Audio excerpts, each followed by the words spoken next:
Saya melihat bagaimana masih ada dua kemungkinan ya. Artinya antara ketokohan Giri Prastyo dan Koster ini paling banyak disebut. Kalau dilihat dari diskusi-diskusi di media sosial, semua di luar prediksi. Ya. Bahkan pengamat politik pun sempat kelimpungan bagaimana mereka awal memprediksi ini dengan elektabilitas dan sebagainya. Tapi tidak terjadi dalam hitung-hitungan. Investasi sosial itu ya. Ya, Menarik betul. kita ngomong mengenai bagaimana anak-anak muda. Jadi kita kan masih anak muda nih, betul. Jadi bagaimana sebenarnya anak-anak muda kita bukan hanya kemudian termonopoli. Ya, saya ke belakang tadi bagaimana kemudian ketika calon itu sukses memanfaatkan media sosial untuk memonopoli suara anak muda. Saya kira kita tidak hanya bisa menjadi objek saja, ya, harus menjadi subjek, Betul. harus menjadi pelaku. Termasuk bagaimana tren ketika anak muda masih kan ketika mereka hanya bisa dijadikan objek karena mereka edukasi politik, mereka knowledge of politiknya masih belum bagus ya. Betul. Jadi kita kan mayoritas di Indonesia intelektualitas politiknya masih belum terlalu terbangun gitu. Betul. Jadi penting juga anak muda di Bali saya kira pendidikan politik. Betul. Saya setuju. Harus masuk ke sekolah-sekolah, kampus-kampus. Iya. Saya kira kampus jangan takut lah menerima orang politik yang datang ke kampus. Terima saja dari berbagai pihak, kemudian ajak diskusi. Jadi agar anak-anak muda kita juga melek politik. Kalau kita melihat mengacu dari bagaimana penyair Jerman ya mengatakan buta terburuk itulah buta politik. Jadi harga kacang, harga susu, beras semua tergantung dari komoditas politik. Betul. Jadi kita tidak boleh buta. Nah, dengan catatan bagaimana caranya memainkan peran itu. Jadi memang politik itulah sebuah kepentingan, tapi kepentingan yang bisa mengakomodir banyak orang. Betul. Jadi kalau hanya bermain di ranah kepentingan kelompok, saya rasa itu yang justru akan dimusuhi oleh masyarakat. Nah, ini menarik menyinggung masalah bagaimana anak muda ikut melek secara politik. Kayak kemarin ketika pemilu saya amati rata-rata itu yang menghabiskan waktu ketika mereka mencoblos itu hampir 8 sampai 10 menit di TPS. Itu rata-rata. Nah, meskipun anak-anak muda paling hanya sekitar di bawah 8 tetapi di atas 6 seperti itu misalnya, atau antara 6 sampai 7 menit menghabiskan waktu saat mencoblos di TPS. Itu menandakan apa? Waktunya mereka ternyata masih tergolong lama. Itu menandakan mereka masih mencari siapa figur yang akan dipilih. Karena tidak edukasi politik tidak mereka dapatkan sejak jauh-jauh hari. Mungkin bingung juga ya milih yang mana. Bahkan ada infonya ngitung kancing baju. Ya betul. Bahkan ada yang sampai dicoblos semua. Mungkin biar adil seperti itu. Betul. Padahal kan tidak, itu esensi dari demokrasi adalah ketika memilih dengan hati nurani. Ya. Ketika memilih satu suara, artinya menunjukkan bagaimana kita memberikan kesempatan bagi wakil-wakil kita. Tetapi kalau mereka tidak mengenal yang dipilih, nah inilah yang menjadi salah satu persoalan. Bagaimana kita memilih orang yang tidak kita kenal? Betul. Oke, secara personal mereka tidak mengenal kita yang memilih, tetapi rekam jejaknya itu kan menjadi salah satu poin kunci. Bahwa kita tidak kenal secara personal, tapi kita kenal rekam jejaknya. Ada kedekatan, ada chemistry.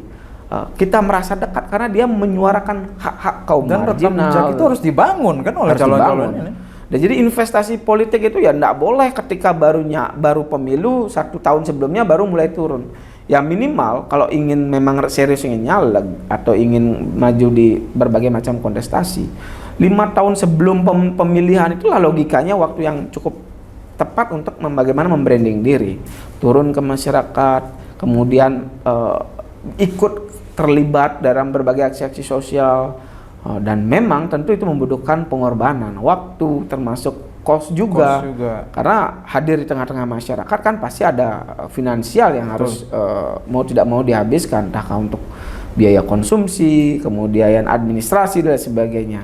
Maka dari itu kalau memang generasi muda memang ingin serius, mulailah dari sekarang. Kenapa? Karena pemilu lagi 5 tahun, hal-hal apa yang mereka bisa kontribusikan untuk masyarakat lebih banyak. Sepakat, itu poin mengenai kontribusi terhadap masyarakat. Saya kira itulah sebenarnya tujuan Ya, politik. Ya. betul. Politik itulah hadir ketika kita bicara politik misalnya dari perspektif keilmuan begitu. Bagaimana misalnya di zaman Yunani Aristoteles misalnya berpikir bahwa politik itu adalah hal suci. Bagaimana sebuah ilmu bahkan. Betul. Aristoteles menilai politik itu Ilmu. bukan hal yang kotor, tapi bagaimana hal yang baik, hal suci. Bahwa bahkan lebih akademik di bawah itu adalah sebuah ilmu, bisa dipelajari, bisa dipahami tata pola caranya gitu. Ini menarik ketika kita berbicara pendidikan politik. Maka penting untuk anak-anak muda di Bali agar mereka bukan menjadi objek saja, tapi subjek. Nah, kita fokus ini karena mau pilkada juga, Bli. Bulan Oktober ya? Ya, bulan November kalau tidak salah. Pilkada di Bali ada pemilihan bupati dan kemudian bupati, wakil bupati, gubernur dan wali kota. Nah, ini menarik ini. Menarik. Jadi, betul? Nah, kalau saya melihat sebenarnya kalau dimulai sekarang belum begitu panas sih. Kok belum begitu panas ya? Nah, karena apa? Karena memang apalagi masih pasca pemilu khususnya Pilpres, mereka masih banyak yang fokus bagaimana mengawal suara. Betul. Apalagi partai-partai besar yang berkontestasi, kemudian seperti PDI khususnya di Bali kan masih sedang menyiapkan bagaimana gugatan dalam hasil pemilu. Nah, tapi saya melihat secara tersirat mereka masih malu-malu kucing. Jadi bagaimana kalau misalnya di Bali saya melihat justru yang mengerucut yang cukup banyak diperbincangkan itu ada sosok masih Pak Wayan Koster ya sebagai calon incumbent nanti kalau dia maju masih ada 1 periode. Kemudian Giri Praste. Nah, ini juga sudah banyak disebut. Nah, termasuk yang sedang naik-naik daunnya adalah De Gajah. Betul, karena kesuksesan mengantarkan Prabowo Gibran dan di Bali. Saya lihat amati di Facebook, di media sosial. Jadi nama-nama ketiga itu masih banyak disebut seperti itu. Ya, jadi kalau saya melihat memang tapi politik itu dinamis sekali, bahkan last minute pun bisa berubah. Nah, tetapi kalau yang saya amati yang 3 itu masih cukup banyak diperbincangkan. Ya, meskipun masih ada calon-calon lain yang memang masih berpotensi. Tapi bagaimanapun juga, saya justru berasumsi bahwa hasil pemilu kemarin cukup untuk mengubah peta perpolitikan di Bali khususnya dalam pilkada. Artinya hasil pemilu yang sudah diumumkan KPU, baik mungkin hasil Pilpres yang lebih spesifik ya. Hasil Pilpres yang sudah diumumkan meskipun saat ini sedang digugat ya. Itu juga berpengaruh. Saya kira ini menarik ini. Iya, betul. Gimana, Bli? Berpengaruh itu artinya begini. Kita melihat bahwa bagaimana seperti partai besar di Bali PDI sempat berpikir bahwa relate antara hasil pileg dengan hasil pilpres seperti itu misalnya. Nah, tetapi masyarakat bisa saja berasumsi sekarang meskipun partainya misalnya besar, belum tentu juga nanti ke depannya yang berkontestasi kalau tidak berkoalisi mereka pasti akan kesulitan. Karena apa? Ingat bahwa politik itu sangat cair, politik itu sangat dinamis. Jadi berkaca dari hasil pemilu kemarin, bahwa bisa saja Gerindra misalnya, karena sedang tingkat kepercayaan dirinya sekarang sedang bagus-bagusnya. Betul. Pasca mengantarkan, termasuk juga Golkar pasti akan menjadi mesin politik yang cukup menentukan. Nah, ini Bli, pemetaannya kira-kira seperti apa? Apakah akan ada 2 calon di mana saya kira PDIP masih memiliki power untuk mengusung sendiri ya. Entah mau akan berkoalisi atau tidak, melawan apakah akan koalisi gabungan, berarti ada 2 kemungkinan calon gitu, atau mungkin ada kemungkinan 3 calon atau bahkan lebih. Saya kira sih ini setelah Pilpres ini bisa menarik loh pemetaannya. Gini, kalau menurut saya, kalau yang saya lihat PDI memang bisa mengusung calon sendiri di tengah jumlah kursi yang cukup lumayan juga. Tapi saya rasa juga PDI tetap akan membuka ruang untuk berkoalisi. Yang memungkinkan sebenarnya kan tokoh-tokoh di Bali itu mereka kan cukup solid ya seperti itu. Kenapa saya bilang solid? Ya belum ada yang seperti panasnya di Pilpres. Mungkin karena masih jauh ya. Nah, tetapi kalau saya prediksi paling banter hanya sekitar 2 Dua calon ya? Dua calon yang Artinya bertarung. calon yang dari PDIP Ya, PDIP kayaknya sudah pasti tidak mungkin tidak. dan calon partai Nah, di luar ini, PDIP. sama seperti kita melihat bagaimana Golkar tiba-tiba langsung merekomendasikan Kofifa untuk maju di Pilgub Betul. Jatim untuk pilkada. Jadi Golkar begitu cepat untuk siapa yang potensial.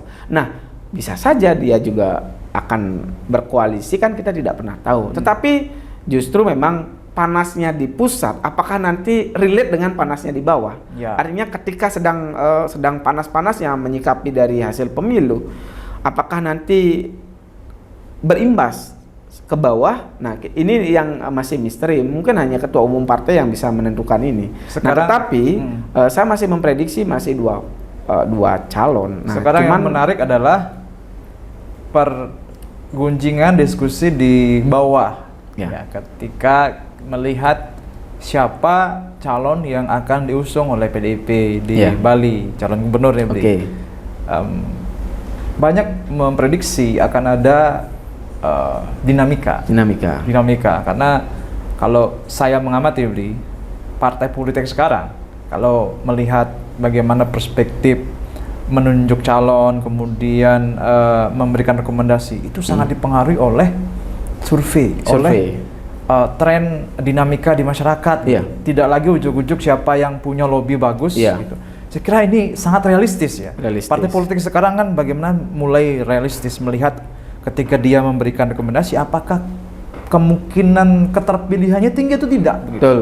Nah, ini yang menjadi misteri. Betul. Apakah untuk calon gubernur dari PDIP apakah masih diberikan kepada Pak Wayan Koster yang mungkin notabene peluangnya masih besar, paling besar mungkin karena incumbent gitu.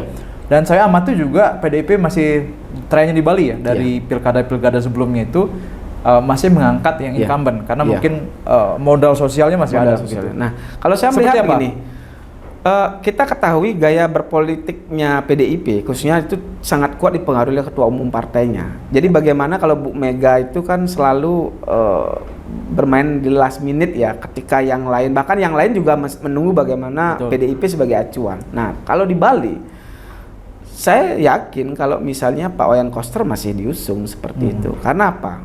Kita lihat terlepas dari dinamika kemarin saat beliau memimpin, kita lihat bagaimana kemampuannya dia juga berkomunikasi dengan pemerintah pusat, dengan presiden, termasuk proyek-proyek besar yang bisa dibawa. Betul. Kita lihat misalnya penataan kawasan Suci Besakih, kemudian bagaimana shortcut, kemudian termasuk jalan tol, termasuk pembangunan-pembangunan yang memang tidak terlepas dari kontroversi. Tetapi kekuatannya beliau itu di ranah-ranah adat dan budaya itu memang bisa diakui, mengakar sehingga karena di Bali itu kan kita masih bisa melihat bagaimana desa adat dan desa dinas itu sekarang sedang menikmati kue seperti itu, bagaimana dinas pemajuan adat dibentuk yang bisa mengakomodir. Harus objektif kita akui itu. Jadi saya rasa itu juga menjadi modal sosial yang kuat dan modal budaya bagaimana beliau dianggap garda terdepan untuk hadir bagaimana membentengi Bali secara adat dan tradisi. Tapi kita juga harus melihat bahwa masyarakat kan cukup dinamis. Mungkin pasti akan ada perpindahan. Misalnya kalau dulu dipilih, sekarang ada calon lain, bisa saja dia memilih yang lain kan seperti itu. Nah, maka dari itu saya justru melihat bahwa masyarakat pasti akan memiliki referensi. Jadi siapapun yang nanti akan disandingkan, mereka pasti akan menimang-nimang kira-kira bagaimana. Nah, kembali lagi, bagi saya mesin politik yang cukup bagus pergerakannya ya di Bali masih PDI. Bagaimana di basis-basis yang calon-calon atau anggota-anggota dewan itu pasti akan bergerak. Yang dari partai PDI itu pasti akan bergerak bagaimana memenangkan calon yang diusung oleh PDI. Oke, tesis Beli Putu tadi adalah bagaimana PDIP melalui ketua umum Ibu Mega spesifik di Bali masih kemungkinan ini. Iya, masih kemungkinan. Kemungkinan akan tetap mengusung Pak Wayan Koster yang notabene adalah incumbent menjadi calon lagi di tahun 2024 untuk pilkada nanti. Pertanyaan saya, ini menarik. Siapa wakilnya? Siapa wakilnya? Kemudian ketika Pak Wayan Koster tetap ditunjuk sebagai calon, Pak Giri yang kita harus fair bahwa salah satu yang memiliki elektabilitas paling tinggi adalah Pak Giri Prastyo yang saat ini menjadi Bupati Badung.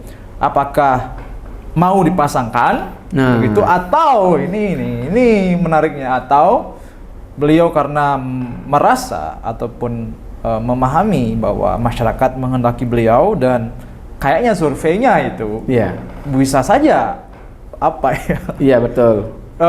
Beriringan dan beda tipis mungkin ya. Ini kan masalahnya belum ada pollster yang melakukan polling di Bali. Betul. Jadi seperti apa? Sebenarnya kalau berbicara secara idealisme antara bagaimana di PDIP itu mereka pasti akan mengusung kadernya sendiri. Itu dulu pasti. Itu tradisi PDIP. Itu tradisi PDIP. Jadi jangan lupa sejak pemilihan kepala daerah secara langsung.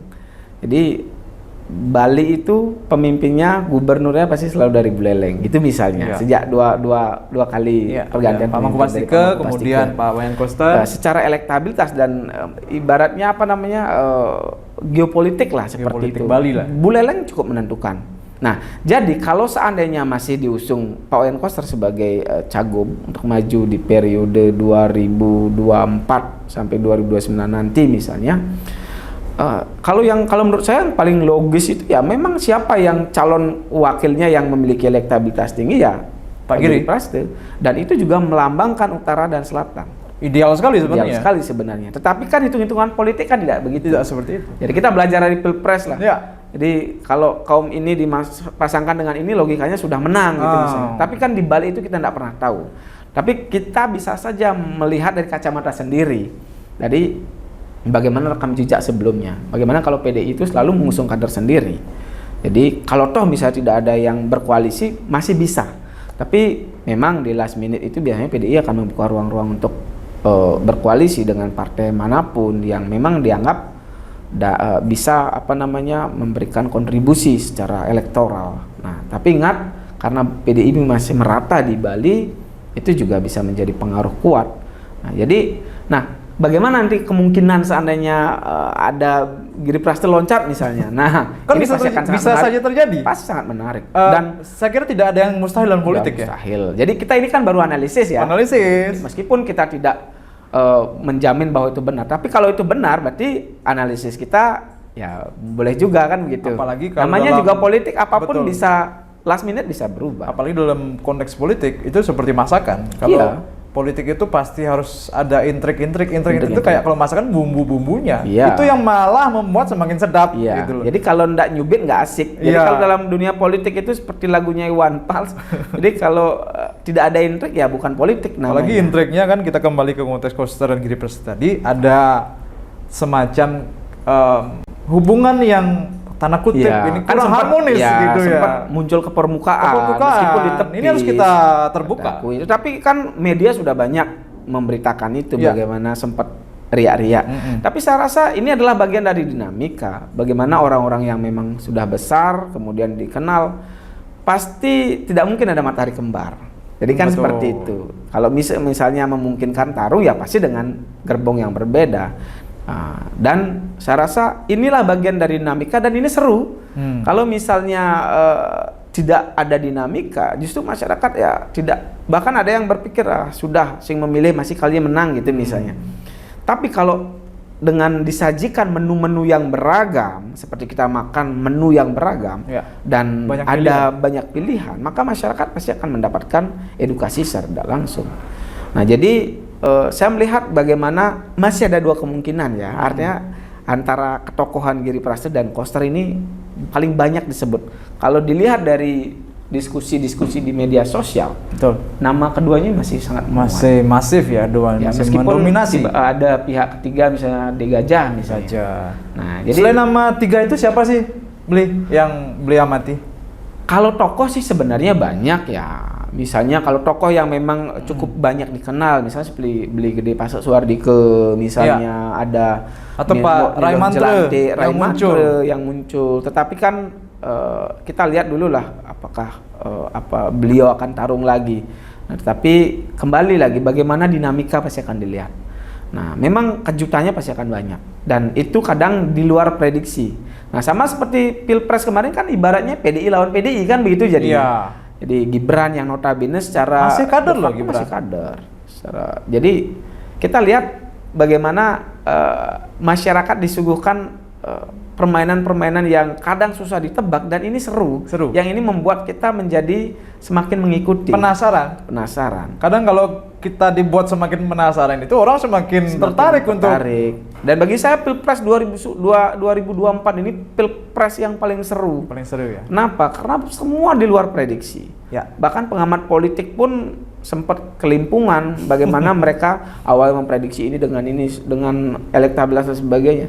Tapi tidak terjadi dalam hitung-hitungan politik. Memang think tanknya pasti ada siapa yang bermain di belakang. Dan kalau di Bali pasti yang menjadi epicentrum masih partai besar sekelas PDI. Kalau Golkar, Gerindra pasti akan tetap bermain juga. Nah, melihat bagaimana dinamika di lapangan dan dalam waktu meskipun terkesan singkat, tetapi apapun bisa terjadi. 1 bulan pun masih bisa terjadi perubahan seperti itu. Ya. Yang menarik juga kita bahas adalah bagaimana saya kok belum menemukan anak-anak muda itu muncul, calon-calon muda lah. Ya. Yang notabene dalam pilkada ya, kita mungkin tadi lebih banyak pilegnya ya. Pileg tadi, kemudian juga pilgub ya, pilgub. Kita punya 9 kabupaten di Bali. Betul. Saya amati ya, pengamatan saya masih orang-orang lama. Orang-orang lama, kemudian orang-orang yang mungkin notabene usia sudah di atas 50 dan lain dan begitu ya. Kok saya kira belum muncul ya. Nah, ini kan penting juga bagaimana millennials yang punya suara dominan kok tidak ada keterwakilan calonnya. Ya betul, semestinya ada sebuah gerakan bagaimana kalau toh misalnya tidak diusung partai kan masih bisa calon independen logikanya. Nah, tetapi saya justru tidak melihat bagaimana anak muda berani mendobrak seperti itu. Apakah mungkin karena jam terbang atau tidak pede karena berhadapan dengan partisan seperti itu. Padahal kalau mereka memang dibutuhkan, padahal banyak itu masyarakat yang kiprahnya, anak-anak muda yang kiprahnya cukup dikenal dan mereka bukan partisan, tetapi bisa saja mereka tidak memiliki syahwat untuk berpolitik. Nah, itu syahwat politik itu. Atau karena apa? Karena memang menganggap mereka tidak tertarik. Kalau dalam pileg, sebagian besar ekosistemnya itu karena dari orang tua, lingkungan itu sangat membentuk. Betul. Tapi kalau yang memang tarung di pilkada, sejak pilkada bagaimana memilih langsung, itu kan belum ada calon independen yang maju dari masyarakat. Ya. Pasti sebagian besar partisan. Nah, ini memang salah satu catatan ya, semacam catatan yang semestinya anak muda mengambil peran. Ambil saja untuk hitung-hitung untuk branding, kan begitu. Betul. Tetapi kalau mereka memang sudah berkiprah, brandingnya mereka jelas, saya rasa masyarakat pasti akan mendukung. Ya. Misalnya karena ada jenuh dengan parpol tertentu misalnya. Sehingga itu akan menjadi alternatif untuk memberikan pilihan bagi masyarakat agar mereka memiliki wakil yang bisa membawa Bali ini lebih baik ke depannya. Jadi malah punya hipotesa semacam ini, Bli, bahwa harus ada sebuah gerakan mendorong anak-anak muda di Bali maju dalam dunia politik. Ya. Karena kita sebenarnya ya tidak kekurangan tokoh-tokoh yang hebat. Orang-orang muda di Bali itu saya kira banyak orang-orang hebat. Hanya saja sepakat kata Beli Putu tadi, punya tidak mereka syahwat politik. Karena ketika hebat kemudian tidak punya syahwat politik, keinginan untuk maju dalam politik juga gagal, bisa termentahkan. Kedua adalah bagaimana anak-anak muda ini harus tahu bahwa politik itu hal baik. Karena kan stigmanya selalu bahwa politik itu negatif, politik itu kotor, politik itu rentan kebohongan, korup. Nah itu. Dan harus ada gerakan, Bli. Gerakan misalnya kita ada nanti buat gerakan gimana? Kalau kita buat gerakan, misalnya di Buleleng, kita kan dominan di Buleleng. Kemudian di Bali lah, kita juga anak-anak muda Bali. Harus ada semacam konsorsium bahwa kita menginisiasi tokoh-tokoh muda yang akan maju dalam politik. Apalagi, Bli, ketika kita berbicara bonus demografi, bahwa puncak bonus demografi kita kan tahun-tahun ini, Bli, antara tahun 2024 ini sampai 2030. Jadi sebenarnya penyiapannya itu harus dari sekarang, karena kan ini kalau kita menyiapkan untuk pileg Pilkada 2024 udah sangat mepet. Betul. 2029 itu waktu terakhir anak-anak muda. Maka dari itu, dari sekarang kan saya bilang 5 tahun sebelum mau maju, mestinya mereka harus bisa muncul menunjukkan ya eksistensi. Nah, sekarang yang terpenting adalah kemarin saya cukup gembira ya ketika banyak di Buleleng terutama atau mungkin di wilayah lain ada perbekal yang terpilih dari kalangan anak muda. Betul. Saya senang pada saat itu. Nah, tetapi mungkin ini sekedar saran ya, mungkin bagi para perbekal yang memang masuk dalam kategori muda. Jadi mereka kiprah dan kinerjanya memang harus dimantapkan dulu. Jadi ketika memang mampu tata kelola, manajerial dan sebagainya, ya mungkin lebih serius lagi. Nah, yang sekarang yang apa namanya? Kalau mereka belum apa-apa, belum punya rekam jejak pengalaman, tiba-tiba langsung maju kan tentu kapabilitasnya dipertanyakan. Tapi ketika mereka maju, membangun wilayahnya sendiri, diekspos sama media, di branding, ya termasuk bagaimana kemampuannya dia memanajerial dari tingkat desa lah seperti itu, dan sukses diberitakan, maka itu adalah modal sosial yang kuat untuk menjadi calon-calon pemimpin masa depan. Jadi itu salah satu menjadi catatan penting ya bagi pemimpin-pemimpin muda yang memang ingin serius menapaki dunia politik. Cobalah mulai sekarang untuk memunculkan diri dengan berbagai macam hal-hal positif, kontribusinya. Kalau semua sudah melakukan itu, Bali tidak akan kekurangan stok. Saya kira kita punya contoh kayak Pak Dewa Yudi di Tembok dan mungkin tokoh-tokoh lain karena kita framingnya hanya itu. Beliau saya kira tidak pakai politik uang, tidak pakai baliho ekstrim sekali. Kemudian keterpilihannya juga lumayan besar, 5.000 suara. 5.000 itu suara besar untuk newcomer ya. Untuk newcomer dan kabupaten itu tinggi sekali. Dan tidak menggunakan pos politik yang besar, itu menjadi contoh. Dan saya kira itu tidak ujuk-ujuk karena apa, Bre? Karena beliau aji mumpung, tetapi ada investasi sosial, investasi karma, dan itu ya yang harus dibangun oleh anak-anak muda kita. Jadi kalau semua kan malas kadang-kadang untuk kita kan instan kadang-kadang ya anak-anak muda kita pengen yang cepat instan gitu. Jadi jangan pernah muncul saat memang kita menginginkan, muncullah memang secara bertahap, muncul secara perlahan seperti itu. Oke, Bli, menarik tadi. Mungkin ini pertanyaan terakhir, Bli, sebelum kita akhiri podcast kita, mengenai bagaimana sih harapan terhadap anak-anak muda di Bali nih yang dengar podcast ini dalam konteks politik. Ini menyongsong Pilkada tahun 2024 ini, ya harapannya seperti apa anak-anak muda dalam menentukan pilihan, termasuk kalau kita ngomong tadi itu kan bagaimana masih objek itu, masih jadi objeknya. Nah, ke depan agar kita bisa jadi subjek juga sebagai pelaku juga seperti itu. Gimana Bli itu? Ya, anak-anak muda harus ambil bagian sejak sekarang. Jangan hanya sebagai pendulang suara. Dengan jumlah banyak dia hanya dimanfaatkan sebagai pendulang suara. Jadi adik-adik muda itu harus maju, tampil dan ambil bagian dalam berbagai macam kontestasi. Karena apa? Mereka adalah kaum terdidik. Betul. Mereka tumbuh di lingkungan bagaimana media sosial, teknologi, dan mereka paham bagaimana dunia luar itu di luar lingkungannya mereka sendiri. Karena apa? Terkoneksi satu sama lain. Nah, bagaimana manfaat itu, kekuatan itu mereka bisa akumulasikan menjadi kemampuan untuk tarung dan memenangkan sebuah kontestasi politik. Karena apa? Memang muda saja tidak cukup, tetapi kalau kita terus mengabaikan seperti itu, kapan tokoh muda akan diberikan kesempatan untuk belajar? Betul. Jadi jangan berpikir bahwa ya politik itu orang-orang tua, tapi mulai sekarang lah memang harus muncul. Jadi jangan sampai ada stigma bahwa kalau sudah menganggap itu urusan tua, maka akan muncul apatisme. Mereka tidak akan peduli bagaimana ketika misalnya legislatif, eksekutif tidak memaksimalkan amanat rakyat.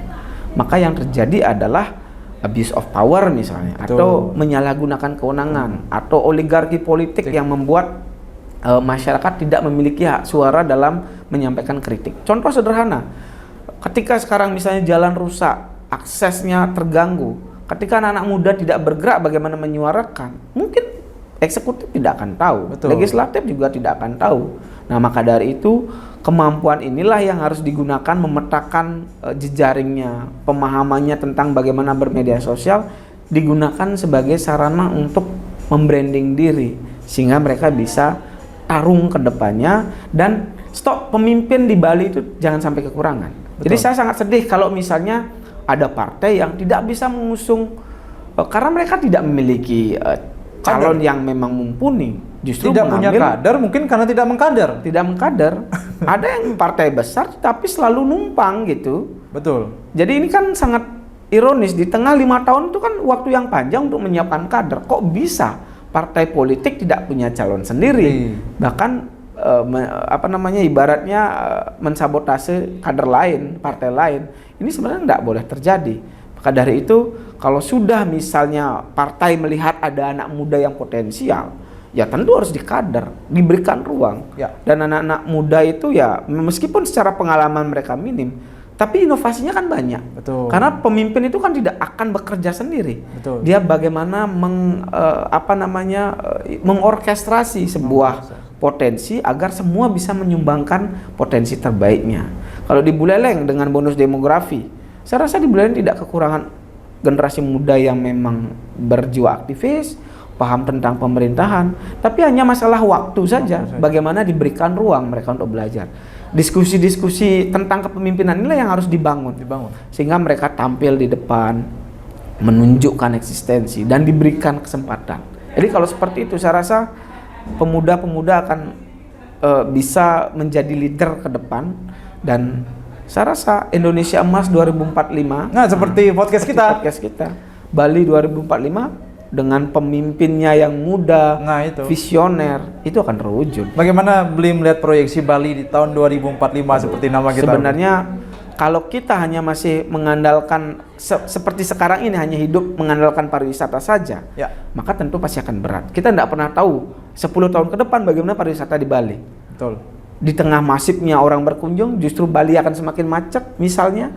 Kemudian ditambah lagi dengan pengaruh-pengaruh dari eksternal yang ikut merongrong bagaimana budaya Bali. Jika mental orang Bali, pemimpin-pemimpin Bali misalnya tidak disiapkan dari sekarang, mereka justru akan menonton wilayahnya tergerus, baik dari sisi adat, budaya, termasuk bagaimana masalah demografi, kependudukan yang tentu kalau tidak diantisipasi itu akan menjadi masalah yang serius. Maka dari itu ngomong masalah pariwisata, bidang yang sangat rentan, COVID-19 dan bom Bali dan lain sebagainya sangat rentan. Kita pernah berada di kondisi minus loh perkembangan ekonomi. Karena saking tergantungnya. Jadi ibarat jangan menaruh telur di satu keranjang. Kalau keranjang itu jatuh, hancur semua. Maka dari itu kita belajarlah dari Singapura, bagaimana mereka menyiapkan SDM, membangun SDM. Jadi Singapura yang kecil itu mereka bisa mengurus ekspor impor meskipun mereka tidak punya tambang, tidak punya pertanian. Singapura yang dulunya miskin, dulu masih bagian dari Malaysia, ketika Lee Kuan Yew sukses kemudian membangun negara. Nah, saya kira menarik Bli, ini terakhir mungkin terakhir respons dari Bli Putu.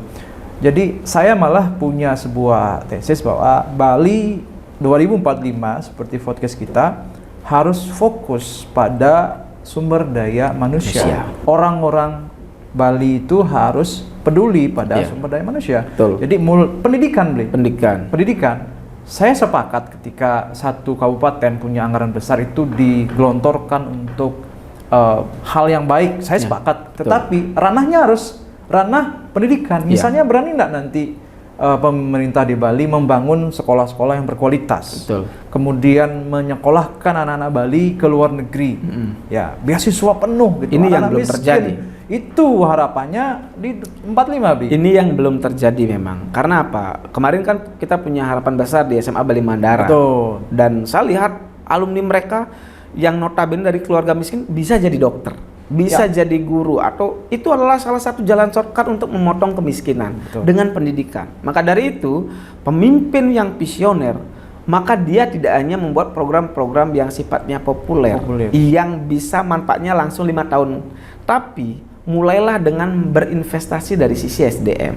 Bagaimana anak-anaknya diberikan pendidikan yang layak, support pemerintah daerah terhadap sekolah pendidikan, itu harus lebih ditingkatkan keberpihakannya. Jangan sampai sudah jelas-jelas menghasilkan generasi yang baik justru dipotong misalnya. Justru karena kepentingan politik inilah bagi saya adalah salah satu persoalan yang serius ketika kalau hanya politik dijadikan sebagai alat untuk memotong hal-hal baik yang sebelumnya, maka saya kurang setuju. Maka dari itu kalau politik itu dilakukan melanjutkan yang baik dan memperbaiki yang kurang baik, itulah yang terpenting. Jadi kalau sudah berjalan dengan baik, kenapa tidak itu di copy paste dan digunakan untuk membangun masyarakat? Maka dari itu saya setuju masalah pendidikan diperbaiki, dan kalau bisa pendidikan politik itu sejak SMA atau SMP diberikan. Betul. Bagaimana kalau hanya terselip di pendidikan kewarganegaraan mungkin masih terlalu umum ya. Tapi kenapa bagaimana mereka memiliki peranan yang kuat dalam menentukan nasib bangsa ke depan. Tidak lagi apatis tentang politik. Datang ke TPS, ketika pun datang nyoblosnya ngawur. Nah, inilah yang menjadi persoalan bagi kita semua.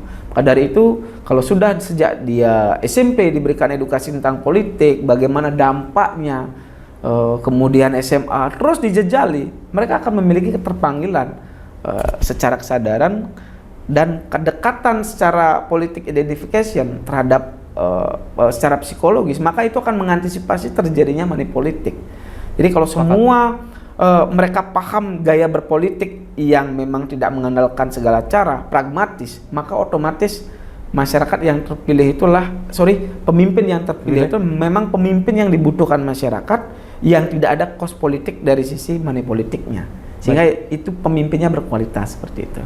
Terima kasih Beli Putu atas obrolan kita pada podcast perdana dari Bali 2045. Semoga podcast ini bisa menginisiasi kita untuk menyiapkan calon-calon pemimpin Bali yang hebat, dan pada ujungnya kita bisa mewujudkan Bali yang emas, Bali yang hebat di tahun 2045. Terima kasih.